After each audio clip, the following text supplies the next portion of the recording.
Bonjour à tous.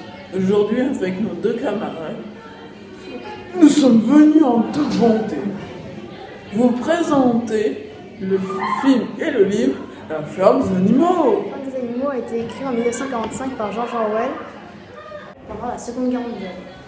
Ce livre nous raconte l'histoire de la ferme du manoir.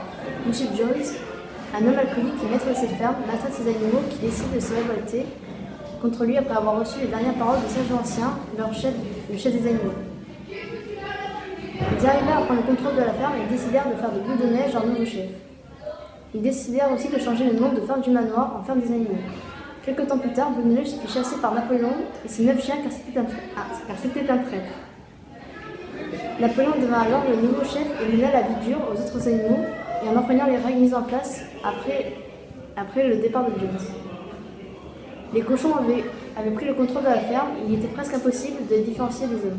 La ferme des animaux a été le premier long métrage d'animation britannique, réalisé en 1954 par John Halas et Joy Bachelor. Il a été réalisé après la Seconde Guerre mondiale. Dans le film, certains personnages du livre disparaissent, comme la jument. On remarque aussi que certaines scènes du film sont censurées car elles sont trop violentes, comme le meurtre de Boule de Neige par la police de Napoléon. Ce film est une satire de l'URSS et du stalinisme. C'est-à-dire que tous les personnages historiques et peuples sont transformés par des animaux. Les noms dans le film et le livre ne sont pas les mêmes, comme par exemple Boule de Neige qui devient Boule de Suif, ou alors Napoléon qui devient César. Je pense que ce livre peut être étudié au collège pour comprendre la guerre froide et ce qu'il s'est passé en Europe, comprendre comme le peuple peut être manipulé par un dictateur.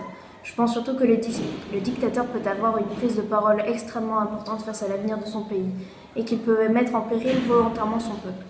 Je pense aussi qu'il faut garder la véritable version pour comprendre la véritable douleur, mais le film est intéressant aussi pour voir la transformation du pays. Parce qu'il aide à mieux comprendre le déroulement d'un régime totalitaire. Le film transmet mieux les émotions et le ressenti des personnages.